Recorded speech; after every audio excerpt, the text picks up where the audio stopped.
Esse texto fala para mim e para você dessa caminhada que Jesus faz como Messias. Ele decide, em um dado momento no seu ministério, de ir em direção a Jerusalém e marcar definitivamente que ele é o Messias, deixar claro que há uma mudança. O reino de Deus é chegado a todos. A partir desse caminhar, a gente olha o primeiro domingo falando sobre o milagre de expulsar de curar um leproso. Depois nós temos a expulsar um demônio mudo como segundo sinal. E hoje nós estamos falando sobre o terceiro milagre, a cura de um cego de nascença. É interessante esse momento porque havia sido escrito pelo profeta Isaías, Isaías capítulo 35, versículo 5, quando o Messias viesse, os olhos dos cegos seriam abertos. Esse é um poder que somente o Messias poderia fazer. Quando ele viesse, somente o Messias seria capaz de curar um cego de nascença. Quando Jesus está caminhando com os seus discípulos, ele vê um cego e ele sabe que este cego, em especial, é um cego de nascença. E a gente vê nesse momento que os discípulos, os apóstolos, tinham uma dúvida no seu coração. E eles perguntam para Jesus, Rabi, como rabino, né? Quem pecou? Este homem ou seus pais para que ele nascesse cego? É interessante essa pergunta que os apóstolos fazem para Jesus. E eu queria com você compartilhar 3 pontos importantes nesse texto que nós vemos hoje. A primeira delas é essa pergunta que vem a mim e a você no nosso coração ao lermos esse texto. Quem é cego? Na verdade, quem é cego? O cego que nasceu cego e nunca viu a luz do dia, ou os apóstolos que estão olhando para este homem e por causa de superstições, por causa de crendices, por causa de uma teologia farisaica, eles observam este homem e veem nele uma maldição. Veem neste homem algo está errado, há um pecado neste homem. Quem pecou é a pergunta dos apóstolos para Jesus. Foi este homem ou foram seus pais? No sentimento dos apóstolos, eles têm no coração o que muitas igrejas colocam até hoje, aquela questão das maldições de geração. E eles têm claro no seu coração aquela coisa do texto de Êxodo, capítulo 34, que Deus visita a iniquidade dos pais nos filhos e nos filhos dos seus filhos até a 3ª e 4ª geração. Até aí nós temos uma questão que é presente e a gente pode perceber que rotinas, que formas de vivenciar são muitas vezes passadas de pais para os filhos e o mesmo contexto pode ser passado e isso trazer inclusive o mal para aquela família. Até aí vale a pena nós entendermos que podemos passar maus hábitos, maus costumes, maus exemplos aos nossos filhos no nosso decorrer do nosso dia a dia. Às vezes as pessoas fazem comentários sobre a igreja, sobre Jesus, sobre o pastor. E talvez você nunca tenha reparado, mas os nossos filhos estão olhando para mim e para você o tempo todo.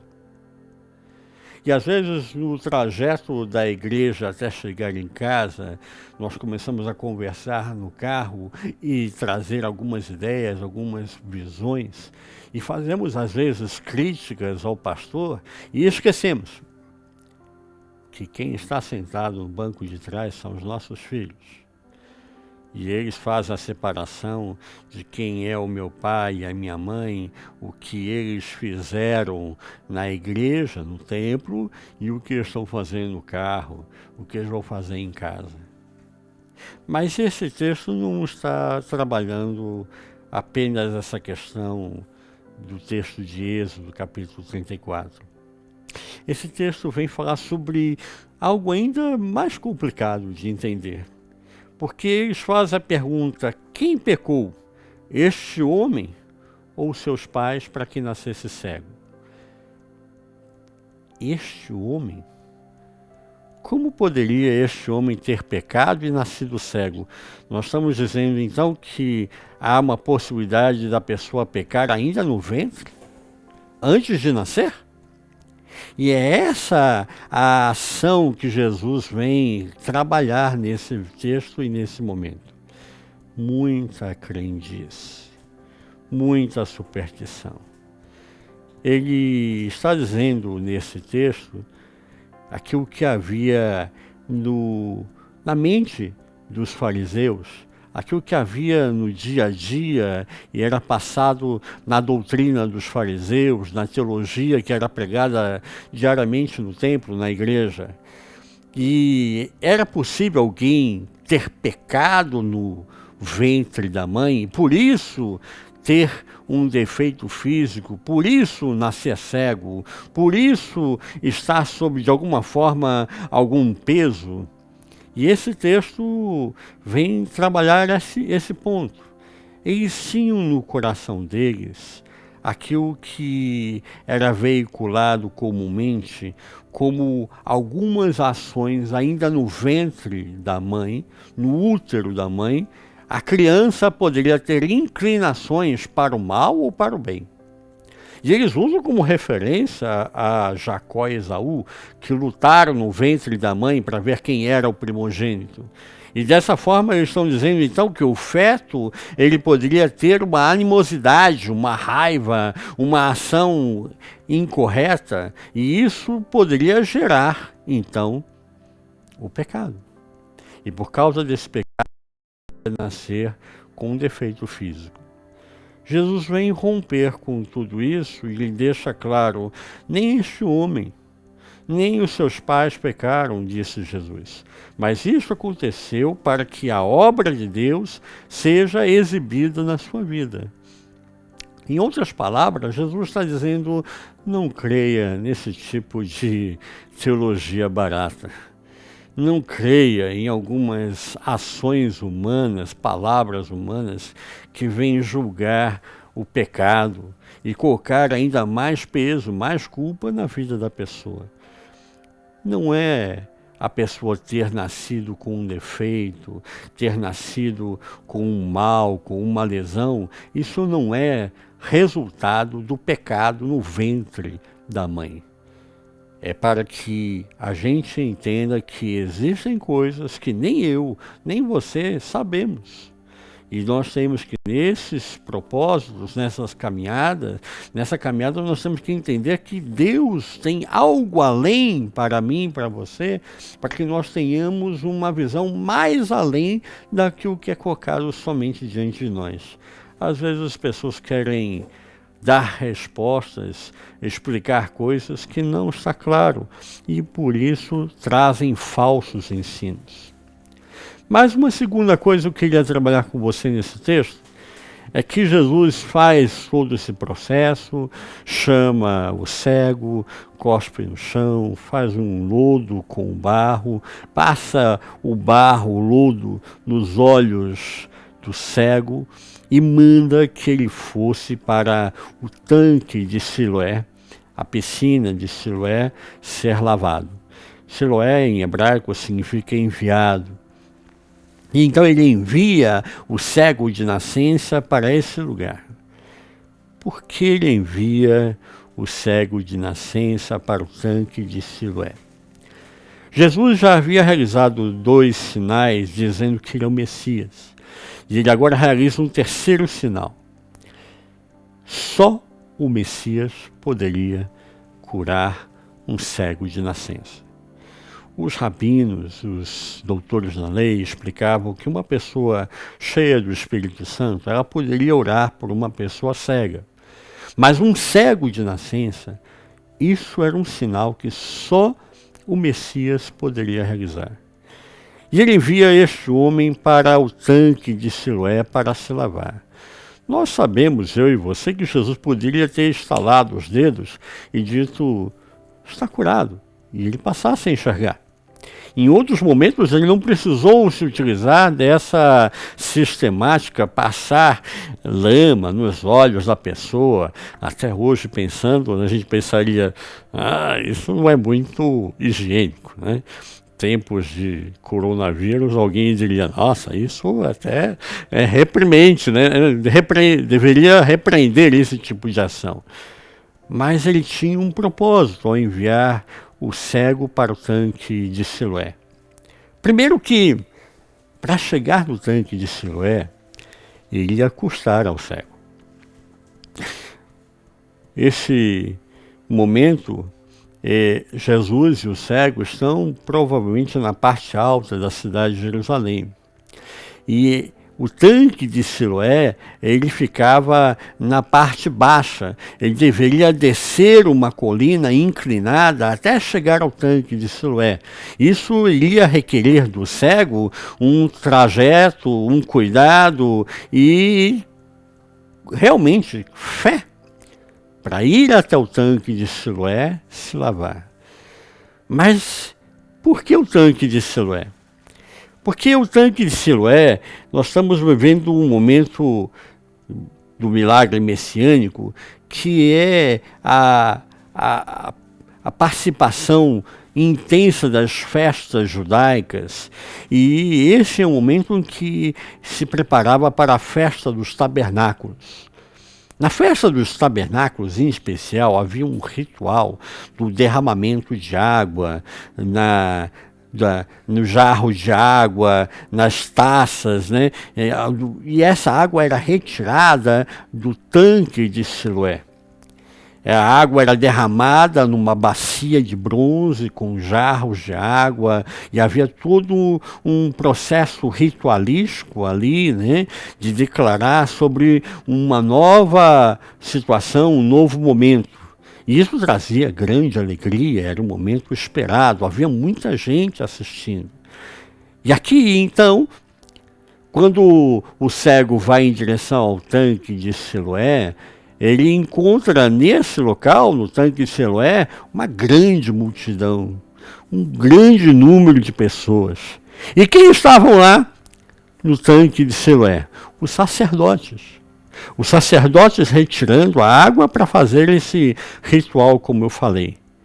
Jesus envia o cego para o tanque de Siloé com o objetivo de mostrar claramente, publicamente, eu sou o Messias. Jesus queria, na verdade, causar. E causou. Causou uma grande celeuma. Causou um grande momento de dúvida, de inquérito, de celeuma generalizada. Porque quando o cego chega, e podemos imaginar essa imagem, o cego chegando no tanque de Siloé, se lavando, e pela primeira vez ele abre os olhos e enxerga. Que imagem deve ter gerado?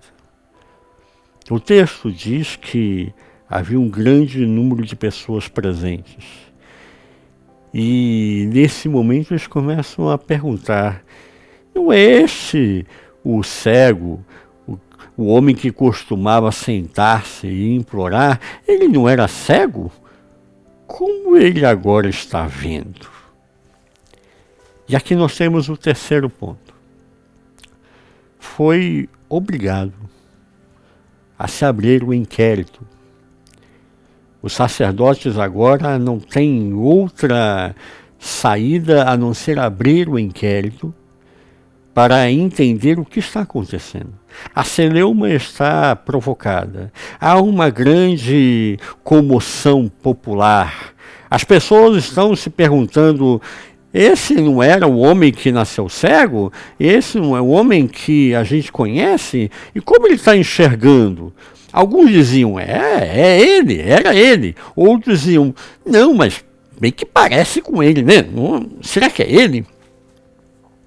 Nesse momento, os sacerdotes tiveram que abrir o inquérito para constatar o que estava acontecendo, porque está claro que um cego de nascença, só o Messias poderia fazer isso. Se só o Messias pode fazer isso, então nós temos a presença do Messias entre nós. Então eles começam o inquérito primeiro constatando quem é essa pessoa. Do versículo 13 em diante, nós vemos eles perguntando ao ex-cego, que agora ele está enxergando, né? Versículo 11, 11 e 12, eles começam a inquirir a esse cego, e ele respondeu, o homem que eles chamam de Jesus fez lama, colocou a lama nos meus olhos, e ele me disse para eu ir até o tanque de Siloé e me lavar. Então eu fui, eu me lavei, então eu posso ver. Em seguida perguntaram-lhe, onde está esse homem? E ele disse, eu não sei. Porque naquele momento que Jesus passa o lodo nos olhos do cego, ele era cego. Ele não viu Jesus. Ele não sabe qual é a cor dos cabelos de Jesus, qual é a altura de Jesus, qual é a fisionomia de Jesus, como se ele é gordo, se ele é magro, se ele é baixo, se ele é alto. Ele não sabe. Ele disse, eu não sei. Mas eu sei que eu agora posso ver. Quando ele dá essa declaração, eles tinham que dar uma resposta a partir desse momento. Porque é um sinal claro da presença do Messias. Então eles começam o inquérito para saber primeiro se esse cara é o mesmo que eles diziam ser. Ou seja, se ele é realmente o cara que nasceu cego. Uns diziam que era, outros falaram que era parecido com ele. Então eles chamam os pais do rapaz. E eles perguntam para os pais do rapaz, esse é o seu filho? E eles respondem, sim. É verdade que o seu filho nasceu cego? E eles disseram, sim, é verdade, ele nasceu cego. Então eles fazem uma terceira pergunta, como ele agora vê? E os pais, então, nesse momento, dão uma resposta muito clara, mas muito inteligente. Não sei, mas ele é crescido, ele é maior de idade, ele é homem. Pergunte isso a ele, eu não sei. Vocês é que devem perguntar isso para ele. Por que os pais desse ex-cego tomam essa decisão? Primeiro porque eles sabiam que esse inquérito iria repercutir em respostas muito pesadas. Mas em segundo lugar, porque eles temiam o que estava para acontecer. Eles estavam com medo dos sacerdotes, dos fariseus, dos doutores da lei. Havia sido comunicado que quem reconhecesse a Jesus como Messias seria expulso da sinagoga. Naquela época haviam 3 níveis para repreender uma pessoa. O primeiro nível, em hebraico, se chama rezipá. É simplesmente uma repreensão. Eu repreendo a pessoa porque ela agiu errado, essa atitude sua não é coerente com o testemunho de um homem, uma mulher de Deus, então ele é repreendido publicamente, há uma disciplina nesse momento e a pessoa fica em disciplina. O segundo nível de repreensão era chamado em hebraico nidui, que significa deitar fora. Então, nesse segundo ponto, a pessoa seria repreendida publicamente e ela ficaria fora da comunidade, fora da sinagoga, por um período, normalmente de 30 dias, e ela estaria sendo disciplinada a não entrar na sinagoga.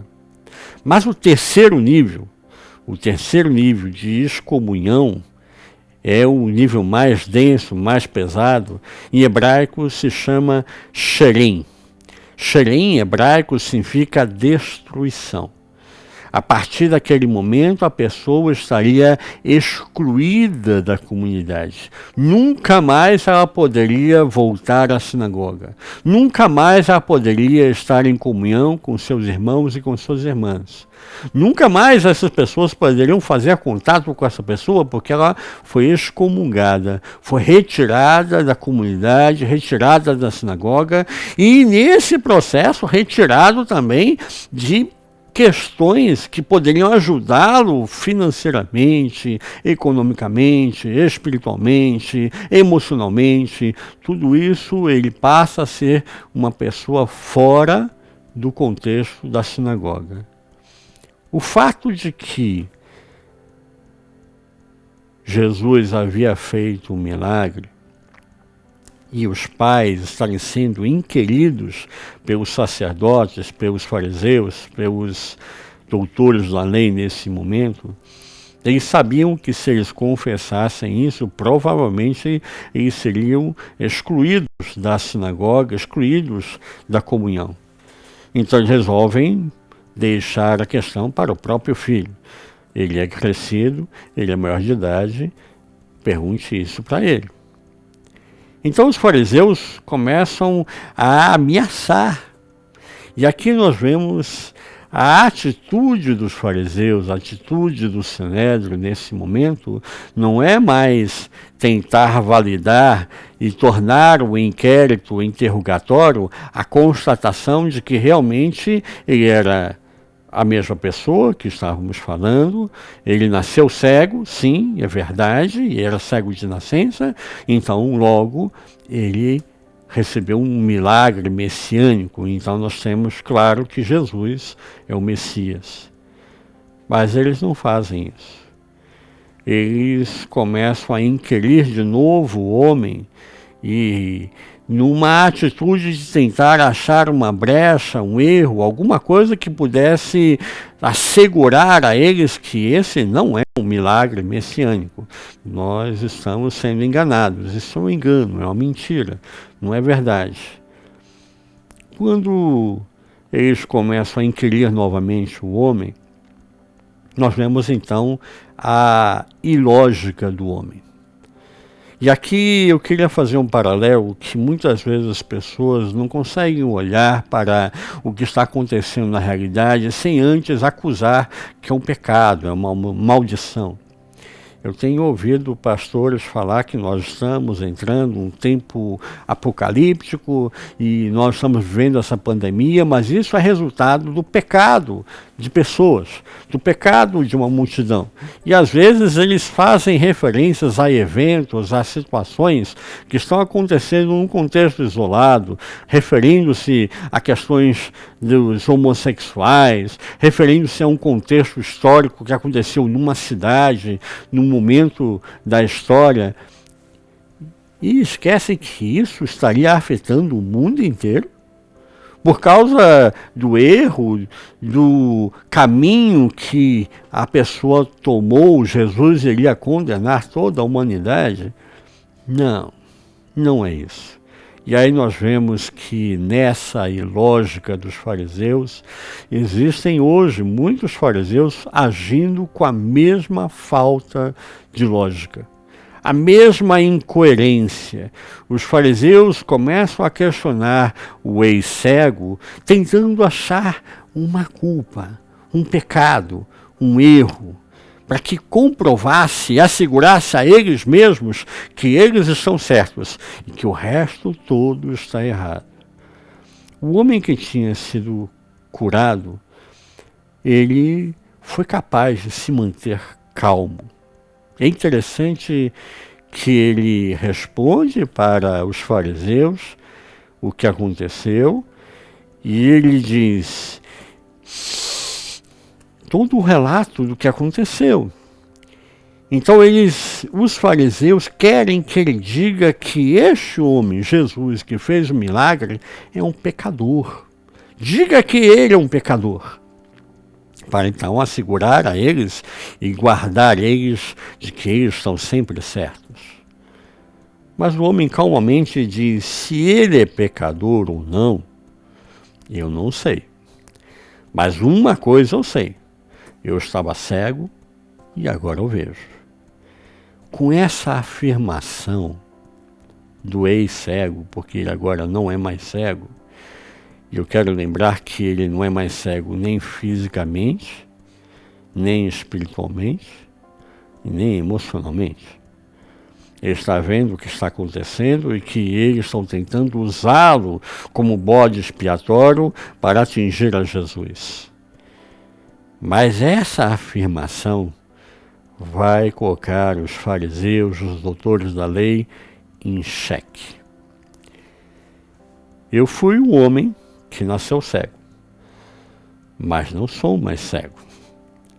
E vocês ensinaram pelos ensinos rabínicos que somente o Messias seria capaz de curar uma pessoa como eu, cego de nascença. Jesus me curou. Então, o que vocês estão esperando para proclamar a Jesus como o Messias de Israel? Em vez disso, vocês querem que eu diga que ele é um pecador? Se ele é pecador ou não, eu não sei. Uma coisa eu sei. Isso eu sei. Eu estava cego. Eu nasci cego. Mas agora eu vejo. Eu estou vendo muito bem o que está acontecendo. E agora? Me explica isso. Me explique o que está acontecendo. Quando ele faz essa afirmativa, ele está colocando os fariseus na parede. E os fariseus aceitam a provocação e fazem duas perguntas para o ex-cego. O que ele fez para você? Como ele abriu os seus olhos? Eles de novo querem enredar a esse ex-cego em um jogo, uma trama, para que ele se contradiga nas suas próprias palavras. E eles possam dizer, Jesus não é o Messias. Eu sabia isso desde o princípio. Ele não é a pessoa que estávamos esperando. Mas o cego nesse momento, o ex-cego nesse momento, se irrita. E faz uma pergunta para eles: por que vocês querem ouvir tudo de novo? Vocês querem se tornar discípulos dele também? Essa é uma provocação muito forte. Os fariseus, nesse momento, se irritam tremendamente. Não foi muito inteligente da parte do ex-cego fazer esse tipo de provocação. Irritou profundamente aos fariseus. E eles imediatamente dizem, não, eu não quero ser discípulo de Jesus, eu sou discípulo de Moisés. Você é que quer ser discípulo desse Messias barato aí. Eu sou discípulo de Moisés. Como se ser discípulo de Moisés seria superior a ser discípulo do Messias, de Jesus. O homem não se manteve em silêncio, colocou os fariseus diante da parede, e agora é notável que há um milagre messiânico nas mãos dos fariseus, e eles têm que dar respostas à população. Se este homem não fosse de Deus, ele não poderia fazer nada, diz o versículo 26 em diante. Para isso, os fariseus responderam, você estava mergulhado em pecado desde o seu nascimento? Como se atreve a dar aulas para nós? E o atiraram para fora, ou seja, fizeram o xerém, a excomunhão. A partir daquele momento, você não participa mais da nossa comunidade. Este homem foi excomungado. Assim, até hoje, acontece muito essa prática, esse tipo de prática. Quando você questiona um pastor, um líder espiritual, e ele não tem resposta, o coerente seria dizer, olha, eu não conheço todas as coisas. Eu vou pesquisar, eu vou buscar essa informação e vou comunicar a você. Vou explicar para você o que eu não sei, eu também preciso aprender. Mas muitos, nesse momento, não conseguem ser coerentes, idôneos e honestos. Então entram com superstições, com fantasias, com mentiras, ou não tendo respostas, para onde eles partem? Para a excomunhão, para excomungar, para tirar a pessoa da comunhão e afastá-la da comunidade, porque essa pessoa passa a ser um perigo. Ela vai trazer para a minha comunidade dúvidas que eu não sei responder. E ela vai mostrar para a minha comunidade um lado meu que eu não quero que ninguém saiba, que eu não quero que ninguém descubra. E é isso que acontece com esse cego. Por isso a pergunta: quem realmente é cego? Quem é cego aqui? O homem que nasceu cego era cego de nascença e foi uma cura? Ou seriam os discípulos que se enganaram entrando nessas teologias baratas, nessas superstições? Talvez ele tenha feito algum pecado ainda no ventre da mãe, por isso que ele nasceu cego. Talvez os pais deles pecaram e por isso então ele está pagando o preço do pecado, que é de maldição de geração em geração. Ou seria os fariseus, que não estão vendo os sinais do Messias sendo claros, definitivamente mostrando que Jesus é o Messias, e eles não querendo aceitar isso, eles querem achar algum erro, alguma fragilidade, alguma falha no processo para dizer: não, Jesus não é o Messias, nunca foi o Messias. O resultado do primeiro milagre, que nós vimos há 2 domingos atrás, foi uma investigação intensiva sobre a messianidade de Jesus. O resultado do segundo milagre, nós vimos domingo passado, foi a declaração, o decreto que Jesus não era o Messias. Eles acusam a Jesus de expulsar um demônio mudo pelo poder de Beelzebul, o deus das moscas, um dos príncipes do inferno.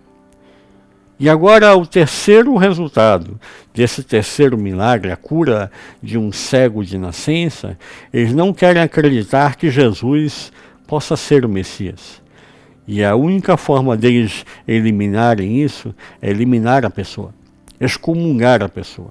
Excomungar o cego de nascença da comunidade para não colocar em choque, em conflito, aquilo que eles pregaram durante anos. Através desse terceiro milagre, Jesus está dizendo claramente: eu sou o Messias. Vocês mesmos pregaram e proclamaram para o povo que só o Messias poderia curar um cego de nascença. Nesse momento, ele está definindo que o seu reino não vem por superstições, por dogmas, por fantasias, e ele vem fazer a diferença entre homens e meninos.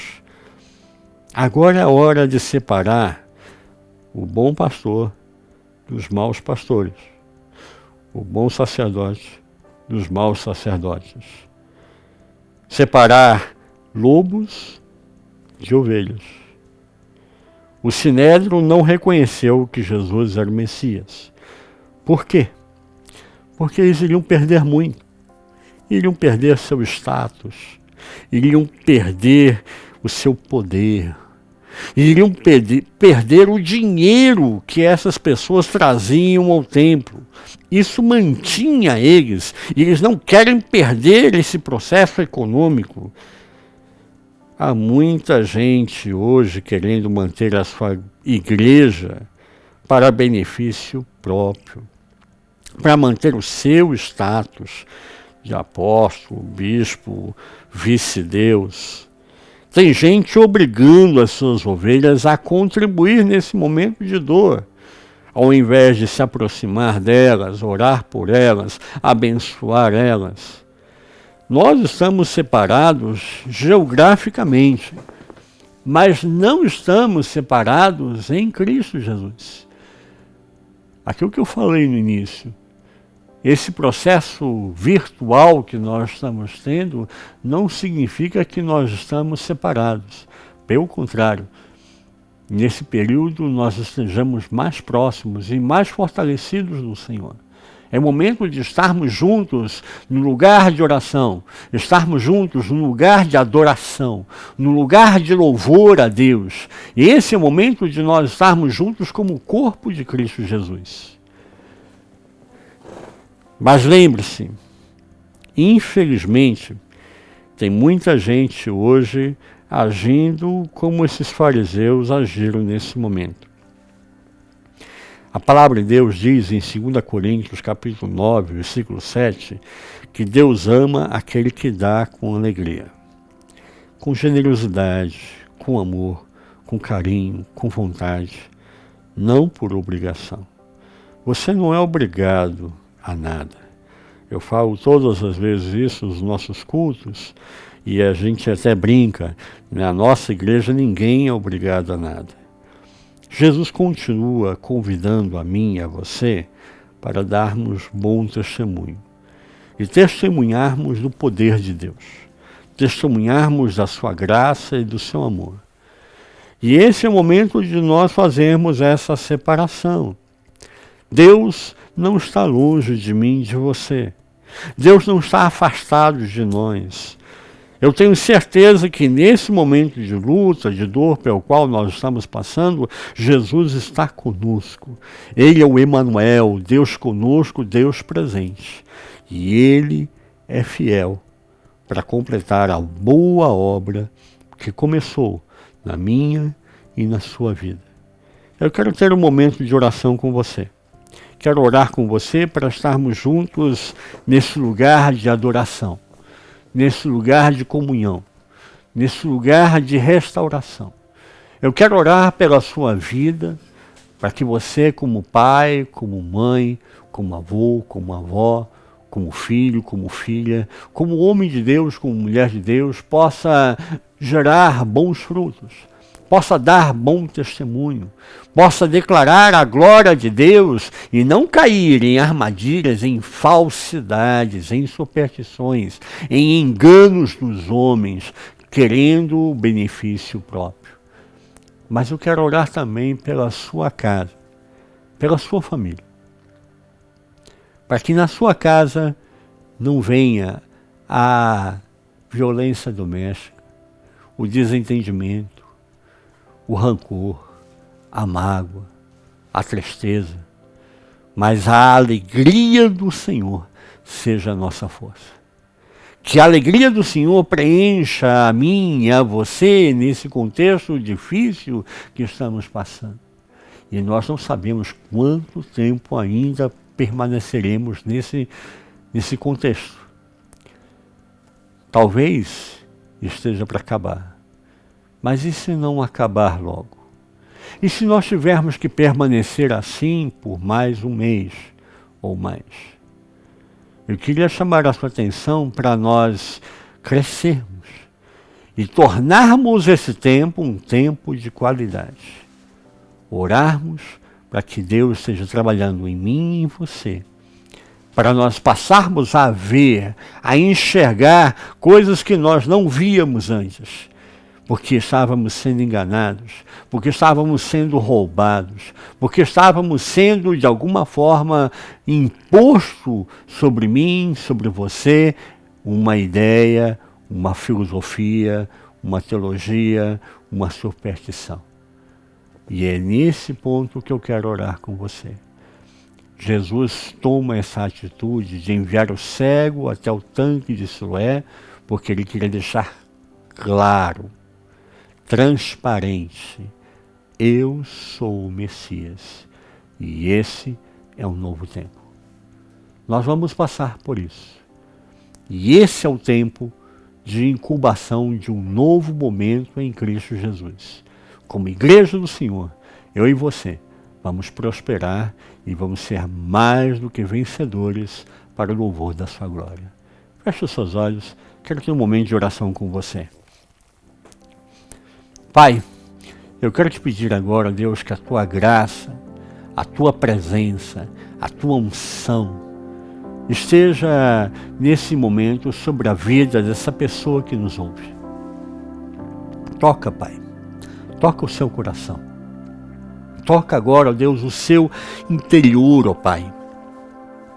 Tu sabes, ó Deus, tudo aquilo, ó Pai, em nosso interior que precisa ser transformado. Retira, ó Deus, toda a angústia. Retira, ó Deus, toda a dor. Retira, ó Deus, todo esse sentimento opressivo, angustiante, deprimente. Retira, ó Deus, do coração desse teu filho, ó Pai, tudo aquilo que não é teu.